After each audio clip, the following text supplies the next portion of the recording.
Erica Matthews, a corporate executive, harshly judges Sergeant Daniel Carter, a black soldier seated next to her in first class on a flight, assuming he received an upgrade he didn't deserve. Her prejudice and dismissive remarks reflect her deep-seated biases, particularly towards military families and racial assumptions. After learning of Carter's daughter Eliza, who is battling a life-threatening heart condition and facing financial struggles, Erica's guilt leads her to offer help. However, her initial racism and entitlement shape the complex, uncomfortable dynamic between them, pushing Erica to confront her privilege and biases. The morning at Chicago O'Hare Airport buzzed with a frenetic energy. The terminal, bathed in the harsh light of overhead fluorescents, hummed with the sound of rolling suitcases and announcements echoing through the air. Travelers hustled to and fro, checking gates, rushing to their flights, or simply trying to pass the time in the overcrowded space. Outside, the wind whipped through the rain, adding to the sense of chaos inside. At Gate 19, a diverse crowd waited. Families with toddlers in tow, business people wearing suits that had clearly seen better days, and students half dragging their backpacks, each absorbed in their own pre-flight rituals. The flight to Atlanta, originally set for 10 a.m., had been delayed, and the frustration of waiting passengers was palpable. Among them was Erica Matthews, a high-powered executive in her mid-30s, dressed in a sharp navy blazer and pencil skirt, her blonde hair swept into a neat bun. Erica exuded the kind of confidence that demanded attention. She tapped her heels impatiently on the tiled floor, clutching her phone, her eyes flicking to the screen as notifications pinged every few seconds. Each email seemed more urgent than the last. Erica had one goal: a major presentation at a prestigious business summit in Atlanta, a stepping stone toward securing a coveted promotion that would elevate her career. The overhead speaker crackled to life, announcing that first-class passengers could begin boarding. Erica exhaled in relief. Finally, she had been stuck in the terminal far too long, and the thought of escaping the crowded, loud space was a welcome one. With a quick glance at her phone, she straightened her posture, walking with purpose down the jet bridge to the aircraft. Inside the first-class cabin, Erica took her assigned seat in 3A. She carefully stowed her carry-on in the overhead bin before pulling out her phone again. Moments later, a man entered the cabin, tall and broad-shouldered, wearing a crisp military uniform. His nameplate read, D. Carter, and his demeanor spoke of quiet strength, commanding attention without saying a word. As he passed, he nodded courteously to Erica before sitting beside her in 3B. Erica's gaze flicked up to him, her expression tightening imperceptibly. She forced a polite smile, but inside, her thoughts were far less gracious. Why is he sitting up here? What's he doing in first class? Did he get some sort of upgrade? Her mind buzzed with unspoken judgments, a nagging thought she hadn't fully confronted. I paid for this seat. Why does he get to sit here too?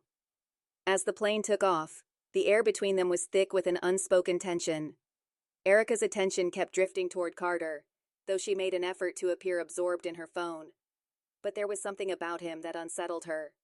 Maybe it was the composed nature he exuded, or maybe it was his mere presence that seemed to challenge her assumptions. A flight attendant approached with a warm smile. "Good morning, Sergeant," she greeted Carter. "Thank you for your service. If you need anything, just let me know." Her tone was warm, genuine. Even Carter nodded politely in response. "Thank you, ma'am," he replied in a deep, steady voice.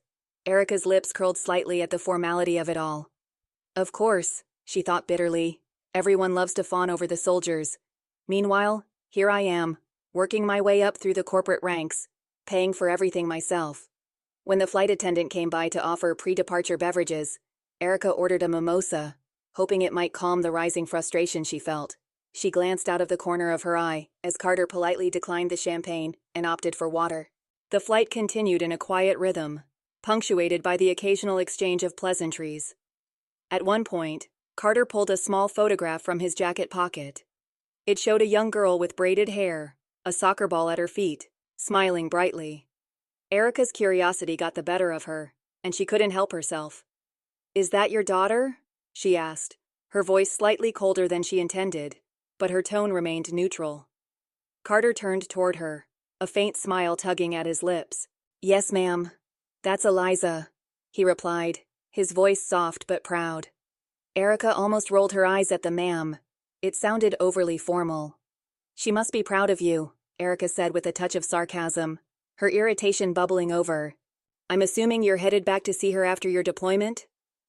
Carter's expression remained even, his voice calm. I'm on my way to Atlanta to see her. Yes. Erica's unease was growing.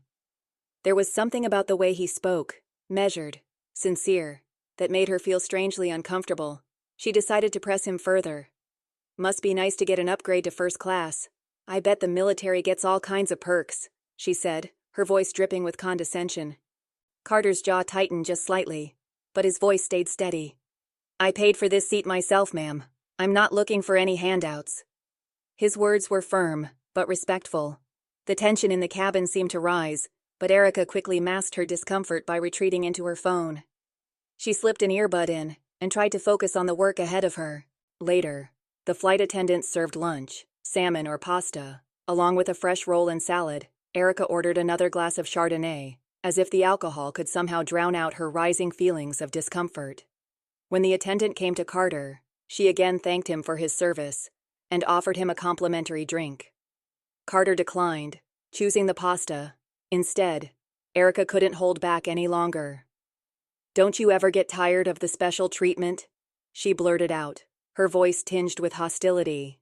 Everyone's always so eager to fawn over you because you wear that uniform. Meanwhile, the rest of us work just as hard, and we don't get any perks. Carter paused mid-bite, his fork hovering over the plate. For a brief moment, his brow furrowed, and his eyes grew dark, but he took a deep breath before responding. Ma'am, he said, his voice steady but firm.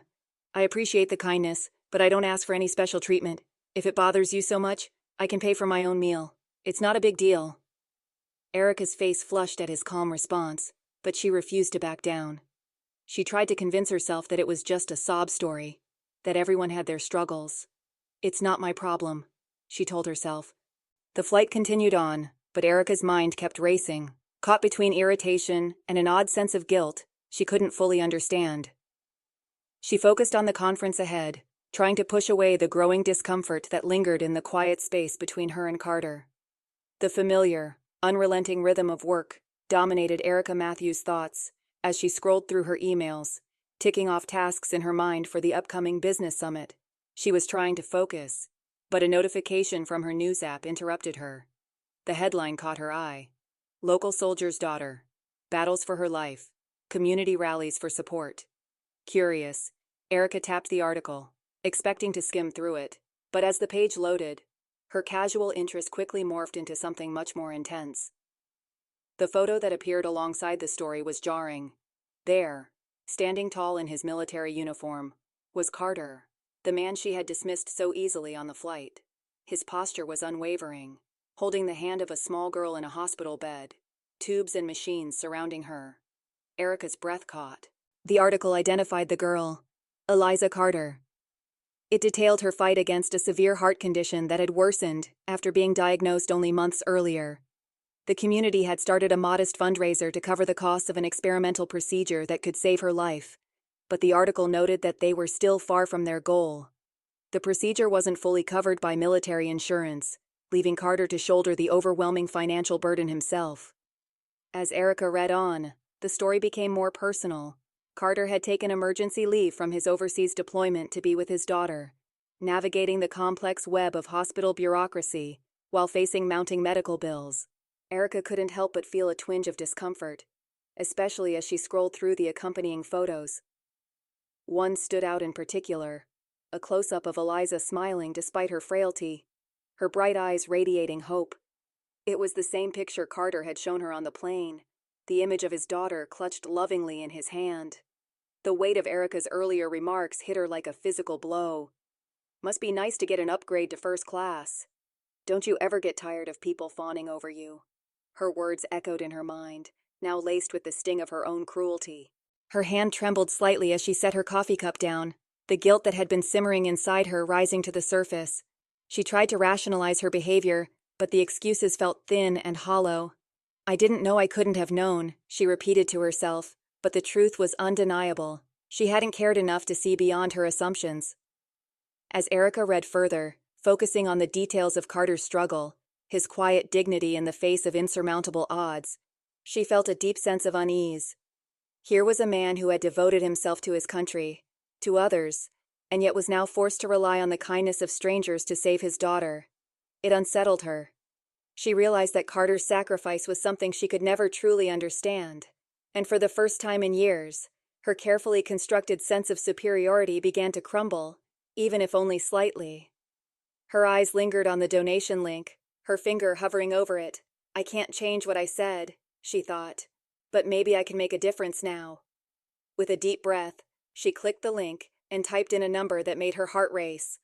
$115,000. As the confirmation screen appeared, Erica stared at it for a long moment, uncertain if her gesture was enough to atone for her actions. The bold congratulatory message thanking her for the donation felt surreal. She had planned to move on with her day, focus on her presentation, but something in her couldn't let go of the story of Eliza and her father. The photo of the little girl, so full of life despite the machines surrounding her, haunted Erica. Is this enough, she wondered. The donation felt significant, generous even, but it felt like more of an effort to ease her guilt than to truly help. The rest of the day passed in a blur. Erica went through the motions at the conference, but her mind kept slipping back to the plane, to Carter, to his calm, respectful responses, and to the flicker of pain she had seen in his eyes. What have I done? She couldn't help but ask herself. By the time evening arrived, Erica made a decision. She couldn't undo her past actions, but maybe she could do something more. She searched for the hospital's address, a quiet determination filling her as she made her plans. She had no idea what she would say, or what she could offer, but she couldn't simply sit back and pretend nothing had happened.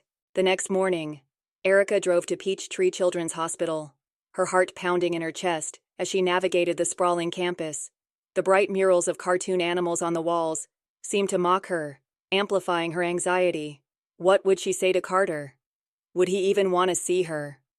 When she reached the reception desk, her nerves were on edge as she asked for Eliza's room. The nurse gave her a skeptical look when Erica admitted that she wasn't family, but after a brief call to Carter, she was directed to room 312. When Erica reached the room, she paused outside the door. Looking through the glass window, Carter was standing beside Eliza's bed. His broad shoulders slumped as he gently held his daughter's small, frail hand. Eliza lay unconscious, the steady rise and fall of her chest aided by an oxygen tube. The sight was almost too much to bear. Taking a deep breath, Erica knocked softly on the door frame. Carter's gaze flicked to her, his face registering surprise. "Miss Matthews?" he asked, his voice tinged with disbelief. "What are you doing here?" Erica hesitated, suddenly unsure of herself. She clasped her hands tightly in front of her. I saw the news article about Eliza," she stammered, her voice quieter than she intended. "I wanted to check on her, and on you." Carter studied her for a long moment, his expression unreadable. Finally, he nodded. "Thank you," he said softly.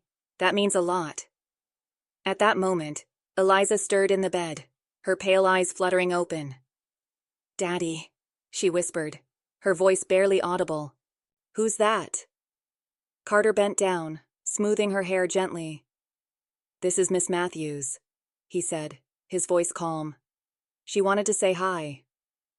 Erica knelt beside the bed, her voice trembling as she spoke. "Hi, Eliza," she said, forcing a smile. "Your dad showed me a picture of you on the plane. You're just as beautiful in person." Eliza managed a faint smile, her small fingers clutching a stuffed animal. "Thank you," she murmured. "Are you Daddy's friend?" Erica's throat tightened, and she glanced at Carter. His gaze met hers, a mixture of skepticism and curiosity in his eyes. Erica could only manage a faint nod. As Eliza drifted back to sleep, her breathing steady and peaceful, Erica stood beside the bed, feeling an overwhelming sense of guilt wash over her. The unspoken weight of her past behavior pressed on her chest, and she knew the words she had spoken on the plane still hung in the air. She turned to Carter, her voice soft and sincere. "I owe you an apology," she said quietly. "For how I acted on the plane. I was wrong about everything. I can't take back what I said, but I want to do whatever I can to help." Carter's expression softened, but his voice remained measured, careful. It's not easy to admit when you're wrong, he said, his tone calm. But Eliza doesn't need apologies. She needs people. People who care. Erica nodded, a strange mixture of relief and determination settling in her chest. For the first time in what felt like forever, she wasn't focused on her career or her own success. She was focused on something far more meaningful, on making a real difference. That afternoon, Erica left the hospital feeling lighter in spirit, but far from absolved. Meeting Eliza had changed something inside her. The frail little girl, so full of spirit despite her condition, had pierced through the armor of privilege and entitlement that Erica had unknowingly built over the years. The encounter also left her questioning, how could I truly make a difference? Over the following days, Erica became more involved in Eliza's life. It began with small, meaningful steps, sharing the fundraiser link with her colleagues and friends, hoping to raise more support. Her corporate network, filled with professionals who respected her drive and determination, responded generously. Within days, donations surged, helping Eliza's family get closer to their goal, but Erica knew that money alone wasn't enough. She reached out to Carter again, this time offering to assist with the practical challenges they were facing. I'm good at organizing things, she explained hesitantly over the phone. I can help with insurance paperwork, scheduling appointments, or whatever else you need. Carter's response was cautious. You don't owe us anything, he said, his tone wary. We've been managing so far. But Erica was persistent. I want to do this, she insisted, her voice steady. Not to make up for my mistakes, but because I care about Eliza. Let me help. Reluctantly, Carter agreed, and Erica threw herself into the task with the same dedication that had driven her success in the corporate world. She navigated through complex insurance documents, found coverage gaps, and made calls to hospital administrators and specialists. Her professional skills proved invaluable, and soon, she had secured a consultation with one of the top pediatric heart surgeons in the country. As Erica spent more time at the hospital, what had started as logistical support turned into something far more personal. She began bringing small gifts for Eliza, coloring books, storybooks, plush toys. Erica would sit by Eliza's bedside, reading to her, or telling silly stories from her own childhood, hoping to distract the little girl from her pain. Eliza responded with quiet enthusiasm, her shy smiles becoming more frequent. You're funny, Miss Erica, she giggled one afternoon, reacting to a story about a mischievous puppy. Erica felt a warmth spread through her, a warmth she hadn't realized she was missing. It was a different kind of fulfillment, deeper and more lasting, than the fleeting satisfaction of a successful business deal or professional achievement. Meanwhile, her relationship with Carter also began to evolve. The initial tension between them slowly transformed into mutual respect as Carter came to see the sincerity behind Erica's efforts. One evening, as they sat in the hospital cafeteria, Carter opened up about the challenges of being a single father in the military. I thought I was prepared for anything, he admitted, staring into his coffee cup. But when Eliza got sick, it felt like the ground just disappeared beneath my feet. Erica listened intently, her heart aching for him. You've done so much for her, she said softly, her voice thick with emotion. More than most people could manage. You shouldn't have to do it alone. Carter looked at her, his expression thoughtful. You've done more for us than I ever expected, he said, his voice filled with gratitude. Thank you. As Erica continued to spend time with the Carters, her self-awareness deepened. She reflected on the biases she had once held, the assumptions she had made about Carter on the plane, the resentment she had felt toward him, for simply occupying the same space she thought was rightfully hers. Growing up in a wealthy, predominantly white neighborhood, Erica had been surrounded by messages, both subtle and overt, about race and privilege. She had always believed that her success was purely the result of her own hard work, while others who struggled simply lacked the drive or ambition to succeed. Confronting these deeply ingrained beliefs wasn't easy, but it was a discomfort Erica welcomed. She started seeking out resources to better understand systemic racism and privilege. She read books, watched documentaries, and even attended a local workshop on implicit bias. The more she learned, the more she realized how much her worldview had been shaped by factors she had never questioned. At the same time, Erica began to notice subtle changes in herself. Her relentless drive for corporate achievement started to feel hollow compared to the work she was doing for Eliza. Her priorities shifted, and she started using her influence to advocate for broader systemic changes within her company. She proposed a new initiative to provide grants for families in need of specialized medical care, and her colleagues, impressed by her newfound passion, rallied behind the idea.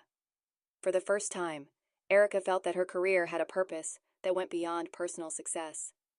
Her growing bond with Eliza also brought unexpected joy. One afternoon, as Eliza was regaining her strength, she proudly showed Erica a drawing she had made, a picture of 3 stick figures standing under a rainbow. "You're part of our team now," Eliza said, beaming. Erica felt tears well up in her eyes. "I wouldn't want to be anywhere else," she said softly. The day of Eliza's surgery arrived on a crisp, sunny morning. Inside the hospital, however, the air was thick with tension. In the pediatric surgical ward, Eliza was prepped for her procedure, her small frame dwarfed by the oversized hospital bed. The quiet hum of medical equipment and the soft murmurs of the medical staff filled the room. Erica stood at the edge of the room, hands clasped tightly in front of her, trying to project calm, though her heart was racing. Beside her, Sergeant Daniel Carter leaned down to Eliza, his voice soft but steady. "You're the bravest girl I know," he whispered. Brushing her hair back, Eliza held tightly onto the teddy bear that Erica had given her, a small token of hope. Erica stepped closer, her voice trembling but warm. "Eliza, when you're done with the surgery, we're all going to be here waiting for you," she said, trying to reassure her. As Eliza's eyes fluttered open, the faintest of smiles tugged at her lips. Despite her exhaustion, there was trust in her gaze.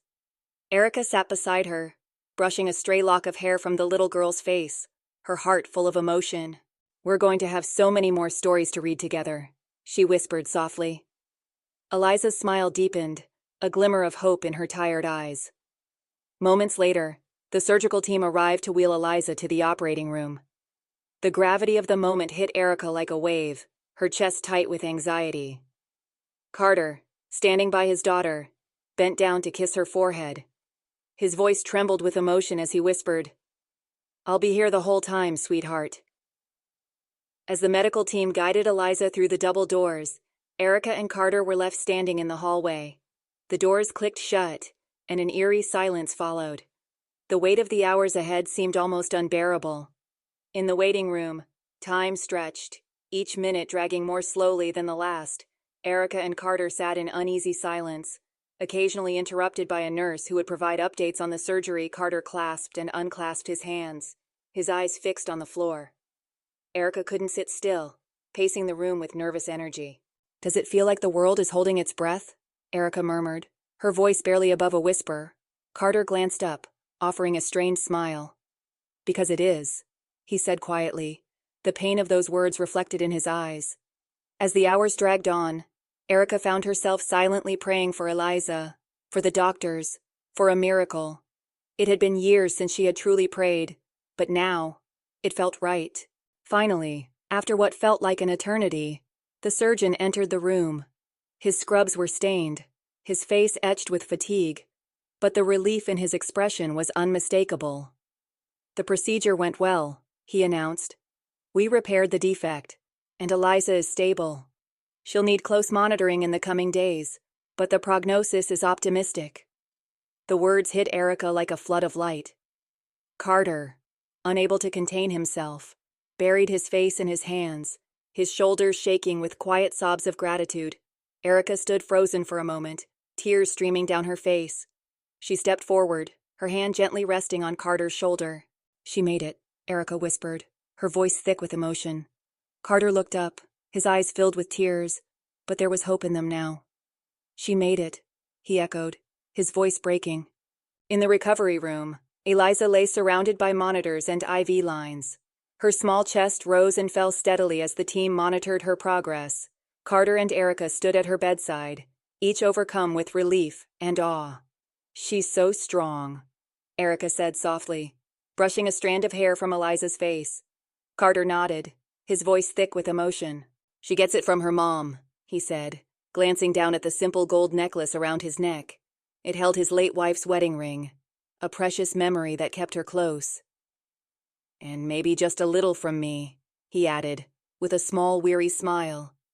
Erica smiled, her heart swelling with the bond that was deepening between them.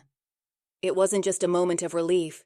It was a moment of shared humanity. Over the following days, Erica's role became even more critical. She helped coordinate Eliza's follow-up care, rallying her network to ensure the little girl had access to the best specialists. Her corporate connections, once reserved for professional endeavors, were now being used to provide additional medical equipment and support for Eliza's recovery. Erica's skills as an organizer were invaluable, allowing Carter to focus solely on his daughter. She also continued to offer personal support, bringing meals to the hospital for Carter and sharing lighthearted moments with Eliza to lift her spirits. But Erica's involvement extended far beyond the hospital walls. Her efforts to help the Carters had drawn national attention to the struggles that military families face in accessing adequate medical care. Donations to Eliza's fundraiser soared, and advocacy groups began using her story as a rallying cry for change. For Erica, the experience had become transformative.